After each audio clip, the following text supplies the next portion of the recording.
We just had a bunch of Bills updates. Sean McDermott spoke to the media. There are a bunch of injury updates, as well as there are some major seeding implications. So let's get it to you guys all right here. Hello, everybody, and welcome to Bills Digest. I'm your host, Anthony Senicar. And let's be honest, come Sunday, you guys are probably smashing a few Labats and might be smashing a few tables. In the same way you guys smash those Labats and tables, I want you guys to smash that like and subscribe button. Because I've been doing some digging here at Bills Digest, and 97% of you guys who are watching right now are not subscribed to the channel. Subscribe, join the army, stay in touch here at Bills Digest for all your latest Bills news, because we got you covered. So let's get into it, guys. Sean McDermott did just speak to the media, as well as the Bills had a practice. Take a look at this. We got some injury updates. Terrell Bernard did not practice, as well as Damar Hamlin, Curtis Samuel, Cam Lewis, and Taylor Rapp were limited. On top of Terrell Bernard not practicing, Sean McDermott, speaking to the media, said Terrell Bernard is out for the game Sunday against New England. The injury is considered day-to-day, so I have a feeling this is a precautionary measure. Rather not rush TB back and all these other guys who are injured back when this is kind of a homemade bye week, kind of a quote-unquote preseason game. A lot of backups and younger guys are going to get a lot more starts. Even Sean McDermott spoke about it, and I will get into that later on of who to expect to start. But I think resting TB and kind of guys who need the rest going into what is considered that could be considered a playoff gauntlet, depending who gets in. I think rest as many guys as you can. Josh obviously will play a drive because of records and stuff. There are still a few records that Bills want to break. And again, get these younger guys like the Cole Bishops and all the other guys and get them, even Shavers, who had a great week last week and had that one catch, 69 yards for a touchdown. I think reward the guy and give him a start and let him get some more reps in. Even the Keon Colemans, a lot of these young guys get these reps in and take advantage of this kind of weaker New England Patriots team in this homemade bye week. And like I said, as it being what is quote-unquote a preseason game, Sean McDermott did speak and say who to expect to start at quarterback. And Josh will start, but he said Mitch Trubisky will get a lion's share of the snaps. They're going to try and see if they can get Mike White elevated as well to get him some reps maybe, and just kind of have a backup so Josh does not have to go in other than the opening drive, which I expect he'll go in for the opening drive to keep his current Ironman streak alive, so he is still leading the starting quarterbacks with the most consecutive starts. This year, for some reason, the Bills have been emphasizing a lot on these records and stuff, trying to make sure these guys get these personal records and show that as a team they care about these records and everything. So again, expect a lot of Mitch Trubisky.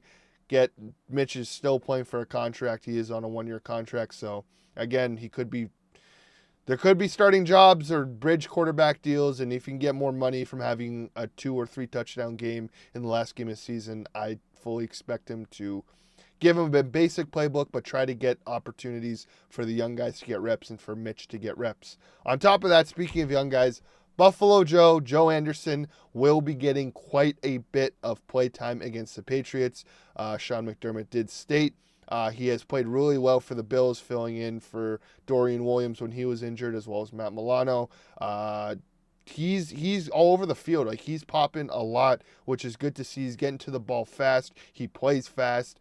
And he's really stepping up and taking advantage of these small opportunities he is getting. So I'm happy for him, happy for the opportunities that he is getting given and getting awarded for his efforts. Even Terrell Shavers is another great example of that, who worked hard all off season and regular season, got the call-up against the Jets, and ended up scoring his first career touchdown. On top of that, another young guy who is playing very good. Sean McDermott said, I've been pleased with Cole Bishop's improvement over the last 4 games. Said we'll see when asked if he's earned more of a significant role when Damar Hamlin is healthy and ready to play. I expect a lot more of Cole Bishop come playoff time. I think they really want to utilize this kid a lot more. The quickness on him, the speed on him, he closes down quicker than Damar, in my opinion. Damar DeMar is a perfect example of a guy who does not mess up. He gets there, and you are not going to hear DeMar Hamlin's name other than interception because you will be there at the perfect opportunity. He knows Sean's system. He plays it to a T. He's not going to make these big splash plays, but he is going to play it, and no one's going to go over the top. Cole Bishop, on the other hand, did have a few rookie woes. There were a few times where he was just caught lacking and the ball went over his head or whatever. But over these last 4 games, he has played a lot better. He's been making some splash plays. He led the team in tackles. I think he had 8 or 9 tackles, which was a career high for him. He's just playing a lot better. I think you're kind of seeing the game slow down for him. And they also like utilizing him in the box a lot more. So maybe there's opportunity here for these run-heavy teams to have Cole Bishop come up in the box and either blitz or just get ready for those heavy run packages. Because even in college, that's where Cole Bishop made his money. He was a very much in the box safety. He crept up a lot. So again, we might be able to see some funk. Even a 3 safety package would not surprise me. Just some funky packages come playoff time because you never know who you're going to play. So on top of that, obviously there is a record the Bills are trying to chase. That record being they did just tie it this past weekend against the Jets.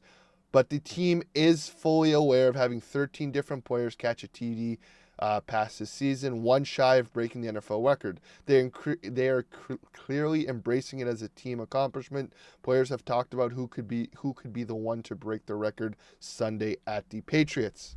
Bettors, be prepared. Reggie Gilliam could catch that touchdown.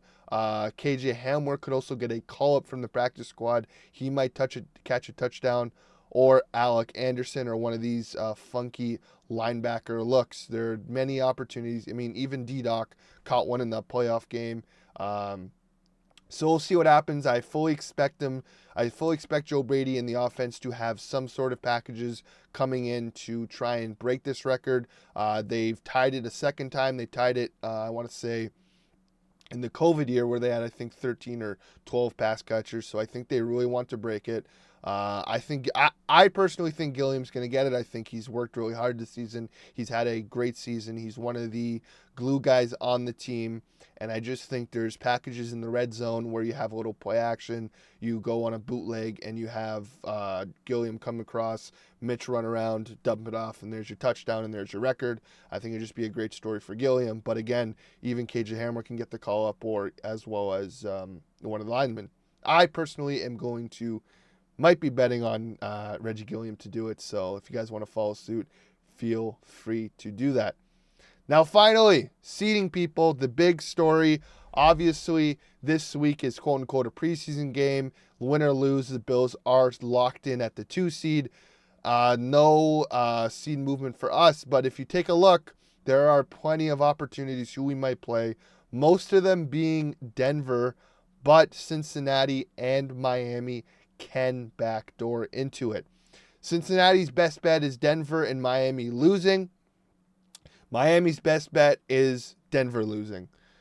Now, Denver is playing Carson Wentz and the Kansas City Chiefs backups, so you never know what can happen. And if Cincinnati backdoors it in, be prepared for Joe Burrow. That guy is on fire right now. Out of all the teams that the Bills might play, I think Cincinnati scares me the most. I think any real team coming into Orchard Park does not scare me, but I think out of all of them, the one that will give me the most anxiety is Joe Burrow. He's come in there before in the playoffs and has torched the Bills. Even before the Damar Hamlin injury, he was walking over this Bills defense, and there are a lot of weapons on that offense to stop. You obviously have T. Higgins, you have Jamar Chase, you have Mike Gesicki, as well as you have Chase Brown. So that's, again, a lot of weapons on that team. They got a weaker defense, which the Bills could take advantage of. And then going on to the Broncos side of the ball, or the Broncos as an opponent, you obviously have a rookie quarterback, and Sean McDermott's record against rookie quarterbacks is very, very good. Again, and then finally the Miami Dolphins. You put the temperature to anything below 0 and the Miami Dolphins are just folded, as well as a divisional opponent that the Bills have absolutely bullied for the past 5 seasons. And ever since Josh has taken over, he has absolutely bullied the Miami Dolphins. So out of all the teams, the Cincinnati Bengals scare me. Let's hope these Bengals do not backdoor it. Let's kind of stay positive. Hope the Broncos Get in. There's lots of games to watch. There's lots of implications. We'll see how the seeding works out. We'll see who ends up playing Sunday. And we will also have a game preview coming up later this week for this Patriots game. But that's all from me, guys. Let me know your thoughts below. Do you guys think the Bills will beat that touchdown receiving record? Who do you guys think the Bills will play in the first round? And what are you expecting from a backup Bills offense and Mitch Trubisky? Are you expecting a good game, or do you think it's just going to be a lot of running the ball?